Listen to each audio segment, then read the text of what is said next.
Hi, everyone. Thanks for coming to this special panel. And we're going to have this great conversation with filmmaker Grace Lee, who is one of our signature guests here at the Ōpio Fest. We were honored to basically have her latest film close Ōpio Fest tonight, called Forever We Are Young. Let's give a round of applause. And in your experience, all that, if you have tickets for that, I'm sure you have tickets for that film. And then Grace will be there to also, discuss basically the behind the scenes and, how she got involved with the production and whatnot. But for this discussion, we're going to talk about Grace's illustrious filmmaking career. And before that, I'm going to give a quick bio on Grace. So first off, before that, I'm going to just say thank you for being here. If you are, I'm sure, Army or BTS fans, but also I think really great and also budding filmmakers or just basically film fans. This is a great, we're going to have a great conversation about Grace and her career. So really quickly, Grace Lee is an independent filmmaker whose credits include the Peabody Award-winning Asian American series, as well as And She Could Be Next, POV's first broadcast series about women of color transforming politics and civic engagement, which was nominated for an NAACP Image Award. Also, the Peabody-winning American Revolutionary, The Evolution of Grace Lee Boggs, and then also a film called The Grace Lee Project, Off the Menu, Asian America, and K-Town 92, an interactive online project about the 1992 Los Angeles civil unrest. Other credits include the Emmy-nominated makers Women in Politics and Off the Menu. Oh, I just said that already, but PBS is also Janine from Des Moines, set during the 2012 presidential campaign, which premiered at the 2012 Toronto Film Festival, as well as American Zombie, a personal horror film, which premiered at Slamdance at South by Southwest and also at HIFF. I think we showed at HIFF as well. Grace is the co-founder of the Asian American Documentary Network, or ADOC, Directors Guild of America member, as well as a member of the Academy of Motion Picture Arts and Sciences. She was a host and executive producer of a podcast investigating systemic inequities at PBS called Viewers Like Us. And and then I think this is Grace. This is your second or third time here at HIFF? I think I've been here multiple times. Yeah. Yes. Yeah. So, and it's always, I just want to say thank you, HIFF. Thank you, Ōpio Fest. Thank you, Anderson, for being such a supporter of my work. And over the years, it's always a pleasure to come back to Hawaii and meet the audiences and screen here. So thanks. So this is not going to be like This Is Your Life, Grace, but like Thank God. But I think I'm going to start we are going to start from the beginning. What got you interested in making films? So I was born and raised in the American Midwest, Columbia, Missouri. My parents are Korean immigrants, and so I grew up in a pretty homogenous society, not like Hawaii. I think I was interested in filmmaking. I first was interested in high school. I wanted to be a journalist. I thought that's what I was going to be, like a reporter for a newspaper. And I went to school to study journalism, but halfway through I realized I had an internship at a big newspaper and realized like the daily grind of journalism was not for me. And I just started sort of maybe a couple of years later, I finished college and I was living in Korea and found a story that sort of compelled me and made me want to at least learn more about filmmaking. So was it, obviously journalism was kind of the entry point for that. I was always really curious about the world, other people. I sort of knew growing up in this, town of 70,000 people in Missouri that there was a wider world out there. So I was always very interested in learning about stuff, and journalism at the time in high school and college, if anyone is in that stage right now, was a good excuse to like meet people and like ask questions, because I was also very introverted. I don't think I would have done it if I hadn't had an excuse to write a story or like ask people questions. So your trip when you were in Korea, what was that? What inspired you to go into filmmaking? Yeah, so when I finished college, I actually ended up majoring in history, which is also somewhat related to journalism and documentary. But I went to Korea because my parents had moved back to Korea, and I was living there and learning the language and sort of getting in touch with my roots. And I started volunteering at this center at sort of near the demilitarized zone. It was like a support center for Korean women in relationships with American GIs. And I was really interested in exploring the stories of these women, many of whom were like my age, but were in very different circumstances. And so I thought I would do an oral history project because that's what I knew how to do. But then I met another young filmmaker, Diana Lee, who had a video camera. And we decided and another person who was like getting her PhD in political science. And we just pooled our resources with no money and just started filming interviews. And that was my introduction to documentary. And I thought, wow, like some of the things I'm seeing here, I don't know, I'm not a good enough writer to describe what I'm seeing. And the camera was like a more interesting way to, witness and tell the story. And then so moving forward, did you decide to go to film school or anything like that, or? Yes, eventually. So then after that, I thought, oh, this filmmaking thing is kind of interesting. Maybe I'll go back to the States and try to get some more experience. I was like a production assistant and worked on a bunch of independent projects as like a researcher, production assistant.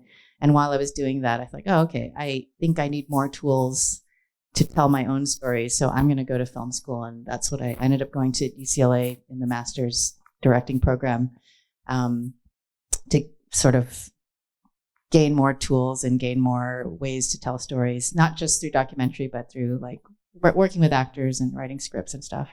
And actually, Jay Smith, I went to film school with. He's right here. So it's good to see him. When I first met you, I think you were actually working on, or you just were on the festival circuit with a narrative short film. So you were making fiction and also nonfiction, right? So I wasn't making nonfiction. I went to film school to make like narrative fiction film. Right. And that was my thesis film, was actually playing in HIFF in 2002. And so at the same time, I had started this project called the Grace Lee Project. And I combined, because this is what independent filmmakers do, you combine like your resources. We came to HIFF to show the film, and then I started the Grace Lee Project, and that's when I met Grace Lee from Hawaii News Now. Hawaii News Now, yeah. Yeah, and back then she was just like this, cub reporter, starting out. And so, that was a long time ago. But that's a good segue into the Grace Lee Project, because it's kind of it's like John Smith, right? It's like just a very common Korean name, and like especially Asian American name. Yes, yeah. Exactly. So Grace Lee. Oh, yeah, exactly, Grace Lee. So can you talk about kind of the idea behind it? Sure. Aside from so the Grace Lee Project, it was my first documentary feature. As I said, I grew up in the Midwest where there were barely any Asians and nobody had the name Grace. And when I started going out into the world, I would start meeting people who would describe the other Grace Lees they went to school with or grew up with. And they were always like the stereotypically perfect Asian American, the model minority, went to Harvard at age 15, or like violin prodigies, or, really devoted to Jesus or something. And, I just started thinking about the way that people talked about Grace Lees that they knew. And also nobody ever knew what happened to Grace Lee. They just were these impressive people, and then they disappeared from their lives.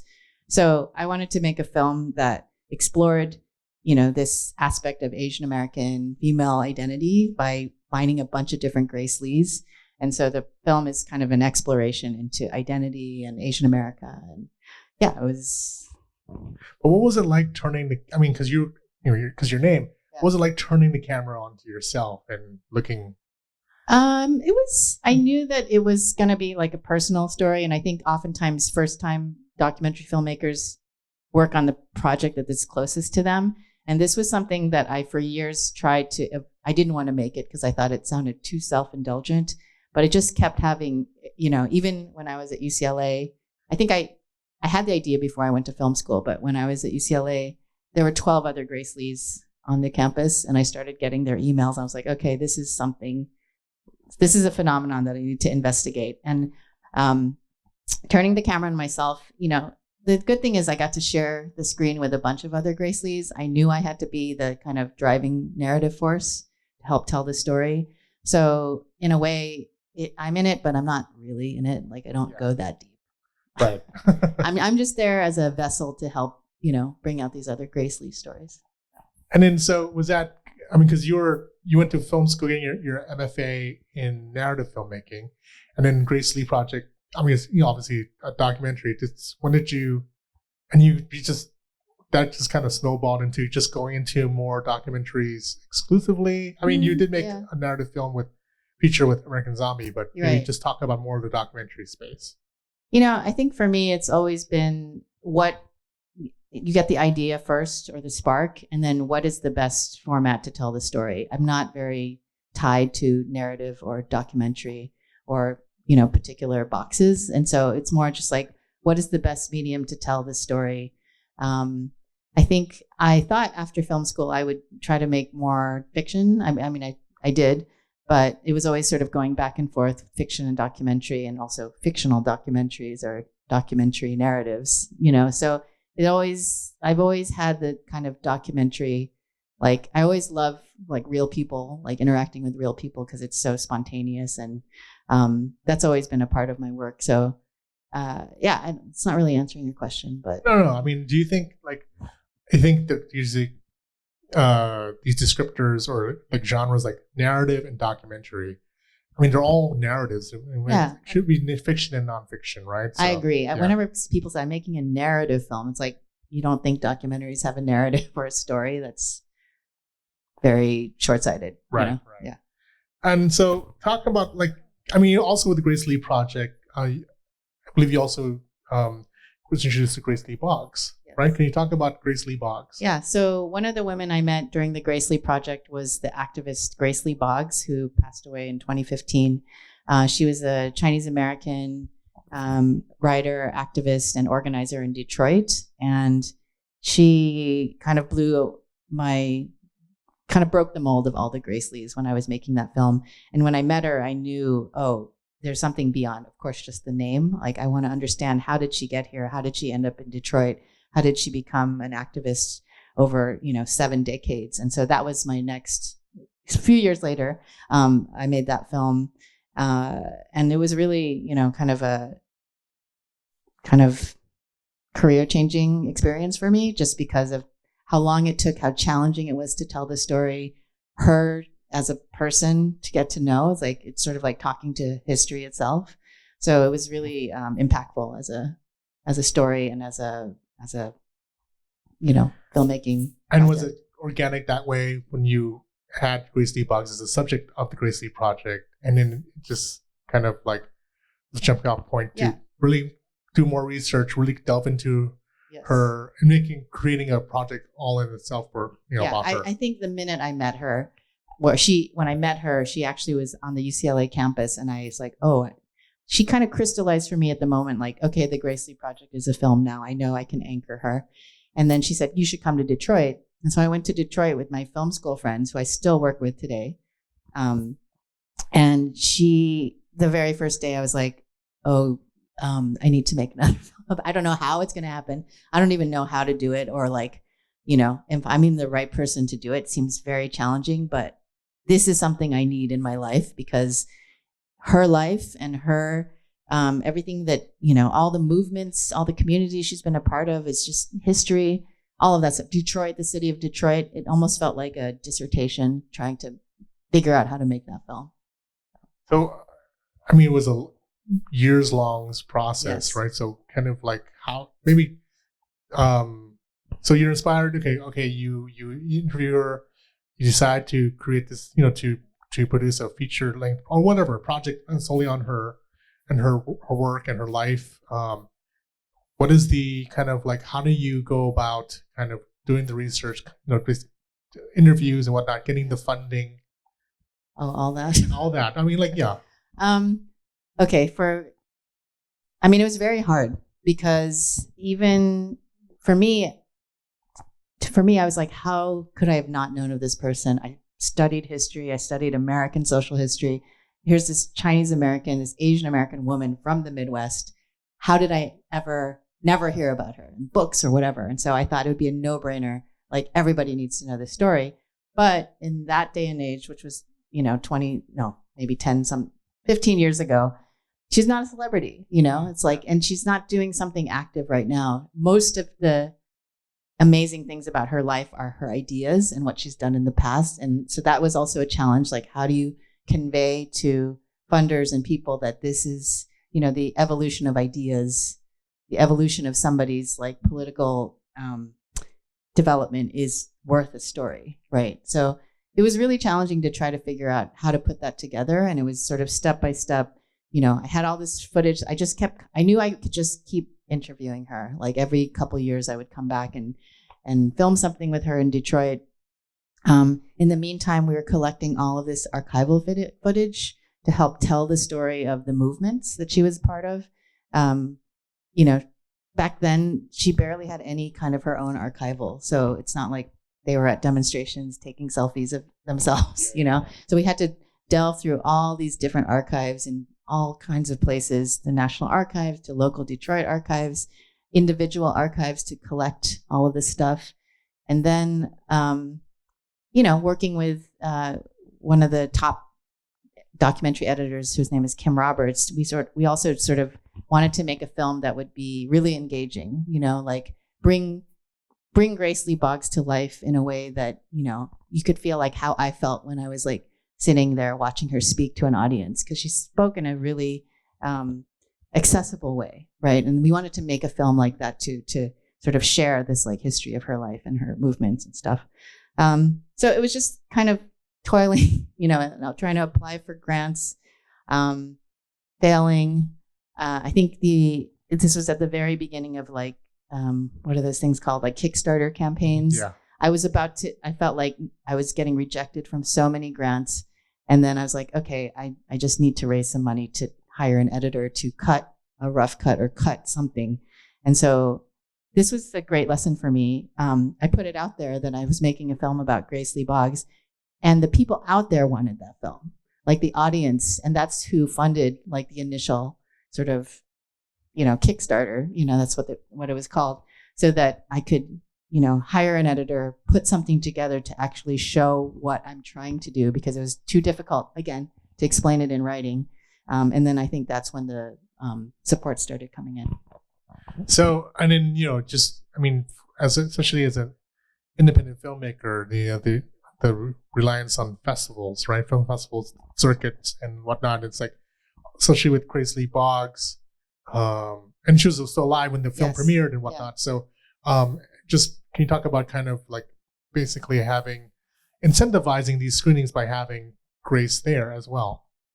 Yeah, I think film festivals are so critical to us as storytellers and independent filmmakers, especially. It's all about audiences. We make these films because we want to say something and we want to share it with our audience, and we want to see your reactions, and we want to, have you engage with the ideas and engage with the people, that we've invested so many years of our lives.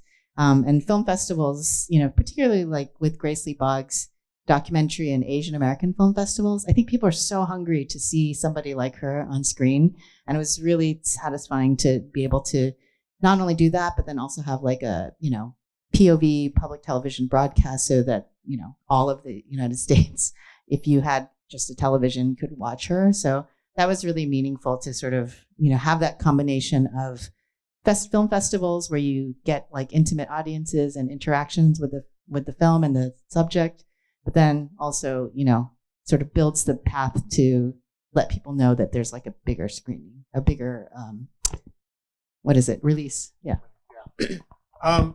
So was that, in the sense, with the film, I think it's a great thing, because with this film, the American Revolutionary, it was released on POV, right? Yeah. Okay.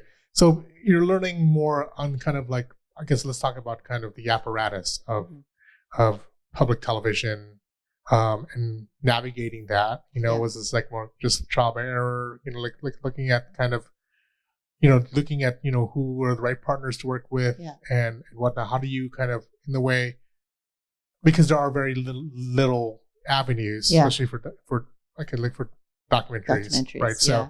So talking about kind of like the POV or ITVS and that kind of like those kind of gatekeepers and decision makers who are certain supporters who help you with your film. I mean, I generally have never made films about celebrities or anybody famous. I'm much more interested in like regular people and like extraordinary people who are seemingly ordinary. And so that's why public television actually, as this entity, which is completely under fire right now, why public television, it was such a home for so many filmmakers of color and stories of people of color or marginalized or underrepresented communities. And so that's where I, initially went with this project. I thought like, well, and also, this is an American history. The film is called American Revolutionary, The Evolution of Grace Lee Boggs. It needs to be accessible to all Americans, and we all need to know this American story, right? So in that sense, I felt like POV, especially this independent film strand on public television, would be appropriate. We also did like a mini theatrical release and also film festivals to get the film out there. Sorry, did I answer that? Yeah. Okay. So it's just like in a way with Grace Lee Boggs, I mean with American Revolutionary, the film, and then working at PBS and public television, and just and exploring more, I guess, in the work you said, like you don't make films with some celebrities as subject matters or whatnot. Looking at kind of marginalized voices or like or from marginalized communities. Can you talk about kind of, and then I would say kind of going through the public television space, right? Yep. And then you're observing, things that are and difficulties, the roadblocks, right? Especially for telling Asian American stories. Correct. Or like whatnot. So can you talk about kind of like, for example, you have like at PBS, you have documentary series like that are usually, it's like Ken Burns industrial complex. And if you don't know who Ken Burns is, like, he's like this landmark. Does anyone know does anyone watch PBS in here? Oh, okay, good. All right, good. Okay, yeah. But it's but like Ken Burns he's definitely a brand, he has he's a very lauded, critically acclaimed filmmaker making and he does these event series and usually on PBS, and they're like on the Civil War or baseball, and like it's like maybe a 10-part series. Right.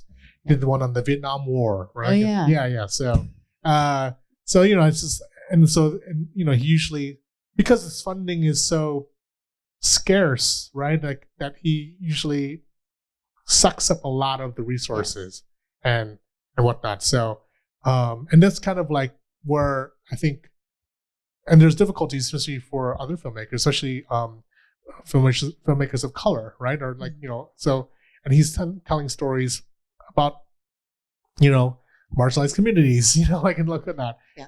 But and so like just like because you mounted this and you're part of the team to make a docuseries on Asian American history. So but let's talk about that first. Well, we'll talk about that, and then we'll talk about kind of your podcast. Viewers like us. Yeah, viewers like us. Okay. So I make documentaries. I was also a history major. I never had any Asian American history in high school or college. I had to seek it out for myself. I think that's why I actually make documentaries, because I'm curious. Like, how did we get here?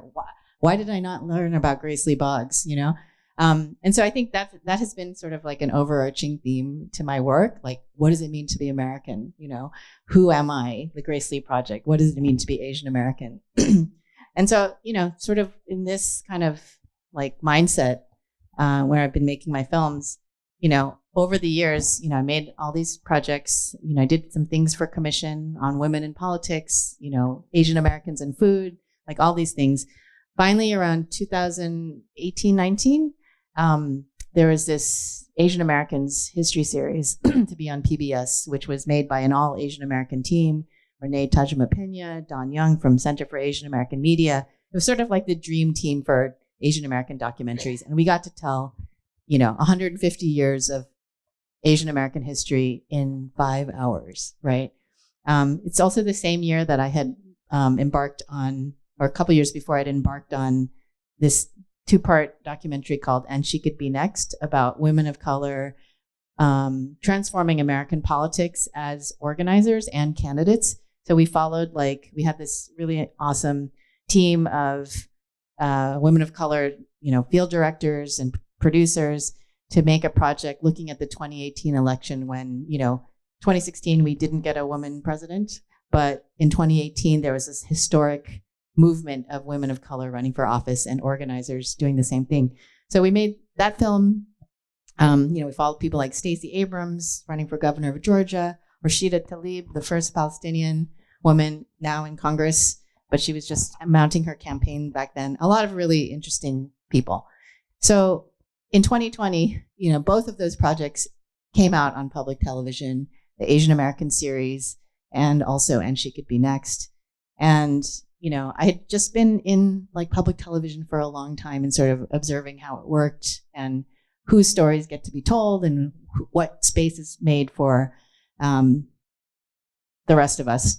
And so I was asked by the Ford Foundation, Chi-Wei Young, they were asking 40 different artists, journalists, documentary filmmakers to write an essay about anything you want. Write a provocation in 500 words. So I wrote a 500-word essay, basically asking essentially the question, why is PBS so white, right? And then I talked about how, Ken Burns takes up quite a bit of space. For somebody, he's been supported by the system for 40 years in his career. And for example, we get 5 hours to tell 150 years of American history. And then he gets 8 hours to tell the story of the American buffalo. So it just felt a little bit uneven. So I just made this kind of essay, which turned into this interesting phenomenon, I guess. I don't know. Or it went viral? Yeah, it went viral. It went viral. It's not inflammatory at all. It's just a provocation, that's what I was asked to do. I can follow the assignment. And, the president of PBS, Paula Kerger, she was starting to being asked by journalists, what do you think about this essay? And then, she's like, I respectfully disagree with Grace Lee. And then a bunch of us just said, why? What are the statistics? What's the data? This is our job as documentary filmmakers to ask, how are you meeting the mission of public television to represent all of America's stories? So anyway, that turned into a podcast called Viewers Like Us. You can find it where you get your podcast. It's only 6 episodes. And it was just this exploration into, this kind of rhyming history of public television, not really supporting the stories of, filmmakers and viewers like us. Mm-hmm. What is the, and then with the production of, was there a lot of resistance at all? No, I think a lot of people agreed, I mean, it was, at the time, it was just sort of speaking what a lot of people already knew, and I think everybody in the public television space or public media space read it. And, I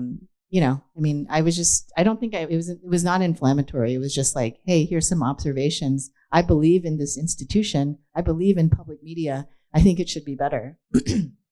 And so there's that. So with Asian American, the docuseries, and it's 5 hours, right? How do you encapsulate? It's impossible. Years? Yeah. So tell me about the process. So, okay. So there are 5 hours. I directed 2 of the episodes. Leo Chang directed 2 of the episodes, and Geeta Gandaber directed the last episode. Basically, so Renee Tajima-Pena, who's veteran documentary filmmaker and teaches Asian American studies at UCLA, she was the series producer. Mm-hmm.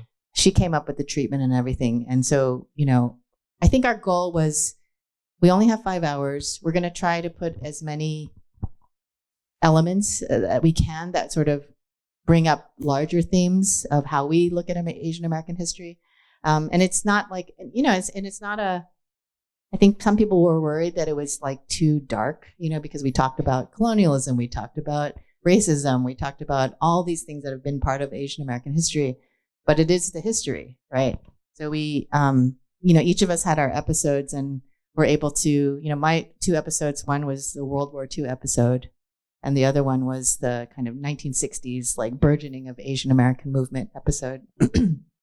And, just try to get stories that sort of spoke to the major themes of those eras and, at the same time, cover the history, but also bring in perspectives you hadn't heard before. So, talk about and then basically, was this the same time when you started ADOC? Yeah, all of these things were happening at the same time. I guess I just here's what happened. Grace Lee Boggs influenced me to organize where I was, and where I was documentary filmmaking. Yeah. And I think ADOC is the Asian American Documentary Network. A few of us, including some of the names I mentioned, Don Young, Chi Wei Yang, Jean Chen, Renee, we'd sort of been looking around and thinking like, where we should organize ourselves, to have like a stronger voice as documentary filmmakers.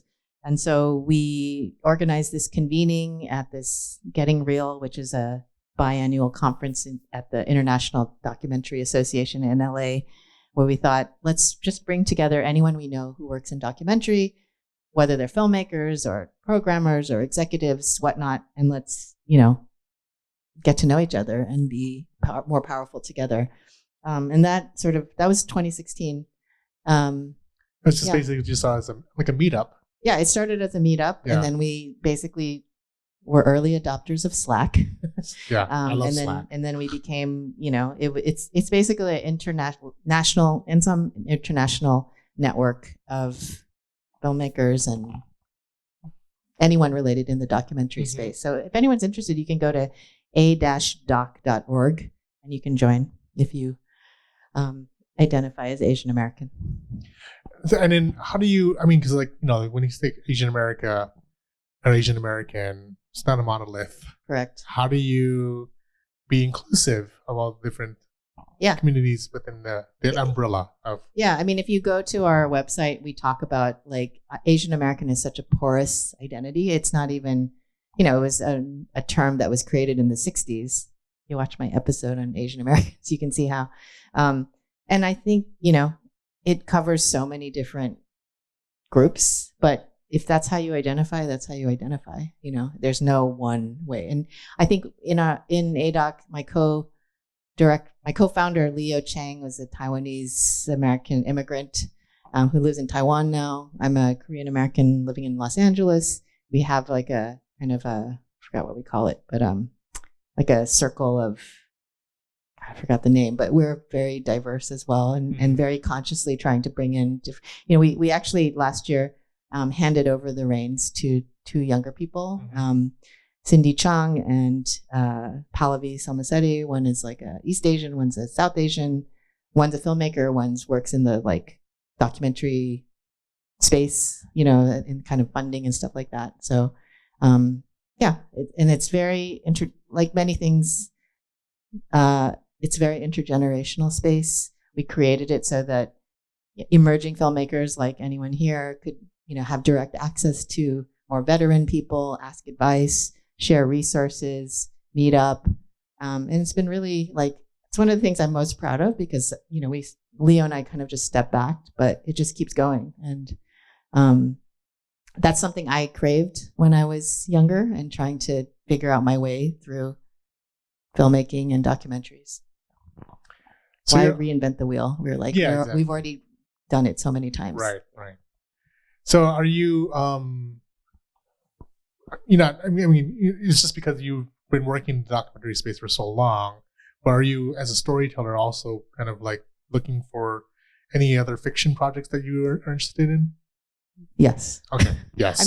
I actually would like to, there's a fiction project that I abandoned, or it didn't materialize like 20 years ago. And I've just been like itching to do that again, or not that particular piece, but something else related to that. And, every time you pick a project, it's, like there's a new challenge, and I'm trying to challenge myself creatively, artistically. And I think that it might be time to do that again. So as the funding dries up for documentaries. Yeah, or in general. Across the board. Yeah. But, like, it's like, I mean, you've been in a filmmaker for, a while, It's like you can say more than 20 years. Yeah. Decades. 2 decades. So, I mean, just looking at the trends and the media landscape has changed so much, especially for Asian American stories, right? So, do you think of like even the documentary format? Let's just use that for argument's sake. The cadence has changed, and like when it comes to like the types of documentaries, or maybe because of streaming, for example. Yes. Like it's like maybe you can comment on how do you adapt your work to the to the marketplace in that sense, or are you just this is going to be a Grace Lee kind of style or imprimatur? Yeah, I actually I figured out, there's projects I do that I self-generate that are like the things there's a question here that I want to do. There's work for hire. Yeah, and then there's like work for hire. So that's how I divide it up. And the work for hire, I still have questions for myself. Like, actually, someone shared this with me. Maybe this is useful for people. Like, if a job comes your way, and you have to decide whether to do it or not, there's like 5 questions. And let me see if I can remember them all. Is it going to be fun? Will I like the people? You have to have a solid 3 out of 5 to take this job. Is it going to be fun? Will I like the people? Will I make money? Will it advance my career? And will I grow as an artist? So those are pretty good parameters. Like sometimes you just do it because you need to pay some bills. Yeah. And then sometimes you do it because I would, like, don't tell anyone this, but I would make a BTS ARMY movie for free, So, yeah. I mean, like, okay, let's just go into BTS. Like, it's like, were you a fan from before? Yes, I was a fan. Well, there you go. Yes, I am ARMY. You are ARMY. ARMY before. Are there any ARMY here? Okay, cool. So you were ARMY before hopping onto the project, right? Yeah. Yes. Okay. I mean, I think being ARMY. So there's many. Should I just go chat? For it? Okay. Because this question gets asked a lot. Like, why? Maybe for people who are not. Oh yeah. BTS fans or no BTS. What is ARMY? Okay, so ARMY is everyone knows who BTS is, right? The K-pop band. Okay, ARMY is the name of their fandom. If you come tonight, you'll learn all about ARMY. ARMY is an acronym for Adorable Representative MC for Youth. All K-pop groups have fandom names. So I actually am old enough to have been around for the first generation of K-pop. Like I had a Sotechi cassette tape, if anyone knows what that is. I was kind of just casually following K-pop, but I sort of took a turn into Korean cinema because I was wanting to make films, and that's where more of my K obsession was with Korean film. But then cut to like 2016, something like that. I have a nephew, teenager at the time, who was into K-pop and was really into BTS. And I was like, oh, this nephew is not Korean. Not that you have to be Korean to be into K-pop, but I was like, oh, that's interesting. And at the same time, I'd been observing how this Korean culture wave had been, sort of taking over like the world, Asia in particular. And so I was like, oh, that's interesting. And so I just started listening to BTS and really liked the music and, started following. But I think it was actually going to the concerts when I saw the fans, when I thought like, how did this happen? Like I grew up in the Midwest where nobody even knew what Korea was when I was growing up. And all of a sudden, like stadium full of 60,000 people are mostly non-Koreans, like singing in unison in Korean. I'm like, who are these people? This fandom is like the most diverse fandom I've ever seen in my life. Again, it starts with a question like, who are they? How did they get here? How did we get here? And so that was the kind of idea.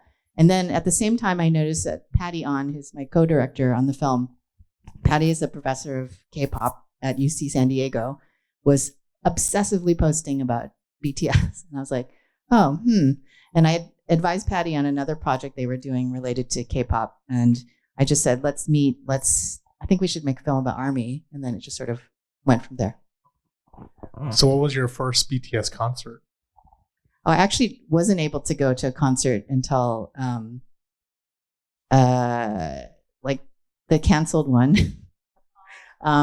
So then I went to the first one. Actual in live was not until 2021. So that was my first one too. Oh, you were there? Yeah. At SoFi? Yeah, SoFi. Oh, okay. It was amazing. And it was like so well behaved. Yeah, I mean, if anyone has been to a BTS concert, you just see how the so much love. Right? Yeah, there's so much love, like the values, and it's so again, not just the diversity of the crowd, but just the way that the ARMY conducts itself with each other. In many ways, I've thought about this, like, you think it's a film about your love for BTS, but it's also about their love for each other and their love for themselves, right? Yeah, I mean, because you're looking at, there's lots of BTS films, documentaries, concert films that are released theatrically and whatnot. This is different. You're turning the camera to the fans. Correct. So how was the inception? Like, you talked to Patty, like, let's make a ARMY movie? Yes. Or, okay. And then, I mean, I don't want to make a film about BTS. Right. They've been doing that. And that's basically like fan content. Yeah. For me, ARMY, it's sort of, we've just been talking about all the work I've been doing. I make films about identity, community, politics, history, culture, and ARMY kind of encompasses all of that. It's intergenerational, just like some of the communities I've been following. And so it made a lot of sense to want to try to delve into this kind of subculture. Mm-hmm. So was it all because it, excuse me. So everyone's so connected. So you're ARMY fans. Like, what was the inception? Like, you're making an ARMY movie. You're looking for subjects. How did you kind of approach that? Like, how did we find people? Yeah. Oh, exactly. Yeah. It was like a combination. There are some people, you have to watch it. I don't want to spoil it, but sure. There were some people I kind of had in my sort of periphery thinking about, who are more public. There are people we track down on the internet, including somebody who's here in the audience.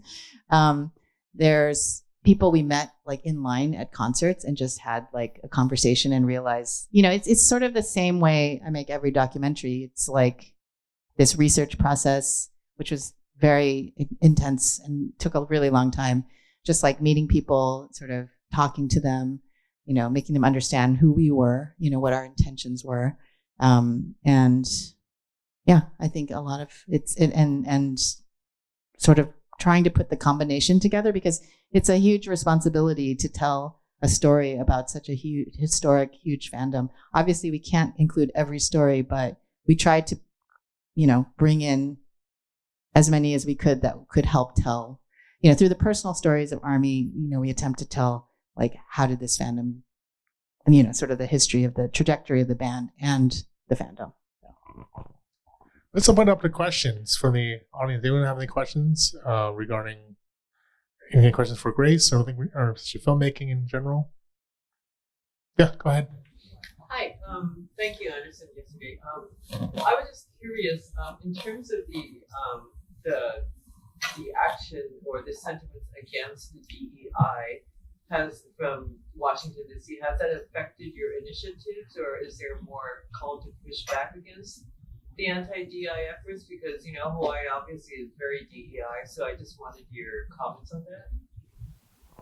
Do you mean you? Or no, it's to you, yeah. Oh. Has it affected like funding or affected like your work and funding? And I mean, it hasn't affected my work. I mean, my films are so DEI, it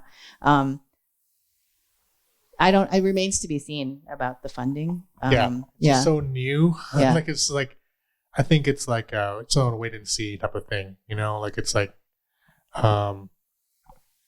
for me, for the festival, it's like, we don't get direct funding per se from the federal government, but we work with funders and partners who do get funding, so it's a ripple effect, right? And and for a lot of things, like it's it's just I think it's a tumultuous time for sure, and it's just like a wait and see. It's just so new. Yeah, and not me particularly, but many friends I know, had, for example, National Endowment for the Humanities grants that were just disappeared like overnight.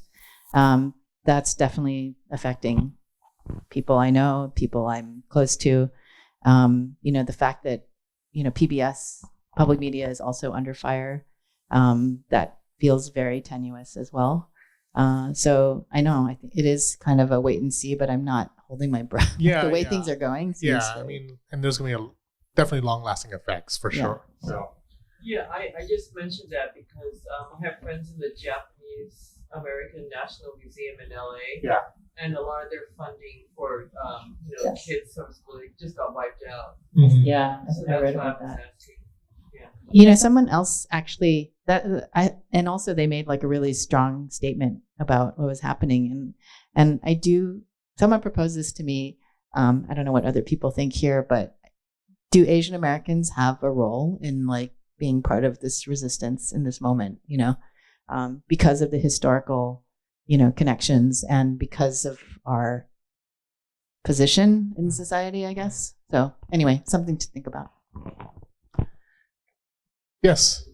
Thank you for sharing your journey on how you became a documentarian that you are today. I found it really fascinating. You started to mention a new project. I don't know. I'm just curious to know if you have a project in the works that you're working on, or what your next project is going to be. I am working on a new documentary project, which is very still in the kind of early development stage, but it is somewhat related to,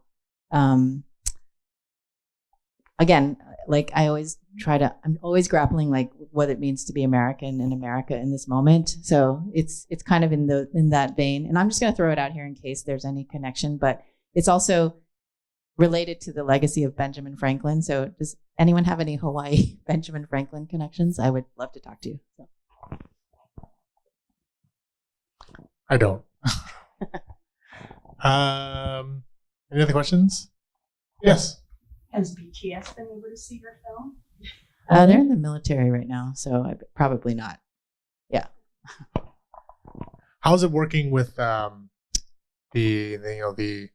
company that represents BTS? Well, so we had to, obviously, to make a film about the Army, we needed to collaborate with the label because I would not make a film without getting access to the music and the archival, and it's been very, they were collaborative in that way, and access to like performance space, but the creative vision is entirely ours. So we worked with a production company in LA called Tremolo, which is Morgan Neville's production company. He did 20 Feet from Stardom, and recently, Piece by Piece, the Pharrell film.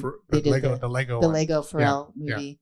Yeah. So, we knew we had to, like, me by myself would be impossible. Like, I needed to partner with people who knew how to connect with bigger entities and stuff. Yeah. Music rights, licensing, all of that. But the way it's HIFF, right? Like, it's like, they activate not activate, that's not the word, but just the Army, the way that the fandom is for them is it's really, especially BTS as a group, and they've gone on to speak up against for example, like many social issues and whatnot. So I think working, it's like I'm saying, like, you never want to meet your heroes, right? In that sense. Can you talk about kind of like, I think making this film like has made you even super Army, or like in that sense, or? We always say, Patty and I always say, like, we're as big fans of Army as we are of BTS, because Army is so special, and Army is so surprising. Like when you watch the film, I think for people who don't know anything, I think they'll be very like surprised about who is Army and what Army does. So that's a ad for the movie if you haven't gotten tickets. I think we have time for maybe one more question. Yes. I have a question about funding. How long did it take you to secure funding for that Grace Lee Boggs film, and what advice would you give content creators who are looking for funding? Because I feel like Yeah. that's the hardest part. Sure. Not the storytelling. The question is, what are the avenues for funding, and maybe using American Revolutionary as a case study to get funding? I mean, at the time I started it in like 2008 or 9.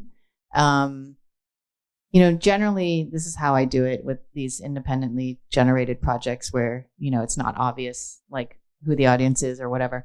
I'll try to raise a little bit of money by myself just to make a sample tape and like a treatment so that I have something to show bigger funders. And then, the usual trajectory for a project like that was grants or like private investors or maybe sometimes production companies. But me personally, like it takes me a while to figure out what the film is, and I don't want to compromise my voice. So I try to like delay that as much as possible. So it's because you can tend to get influenced by other people, or they'll say like, why not this? Do it this way. And I don't like to do that. But, always kind of teaming up with good producers who also are creative about finding money. Are you asking like specific ways to find money, or like,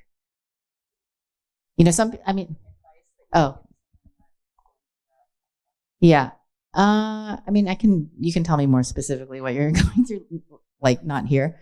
But I think in general, I would say, be open to any opportunity, right? And like use opportunities to network or join ADOC, you just never know who, someone I'm working with now on that Ben Franklin project. I met her 20 years ago when I was at South by Southwest with the Grace Lee project. And she just always remembered the idea. And then we just, over the years and years, we kept, what's happening with that? Nothing.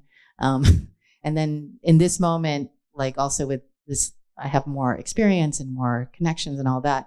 I felt like, I think it's time to make that one. So you don't know where these opportunities are going to come from. You might meet somebody at this Ōpio Fest, right, who has a piece of advice or happens to know somebody who loves Grace Lee Boggs. It's just, I think, just be open and curious. I think that's my main advice that has served me. It's just like be open, be very in tune with what you want to do and how you want to do it, and then hopefully it'll come.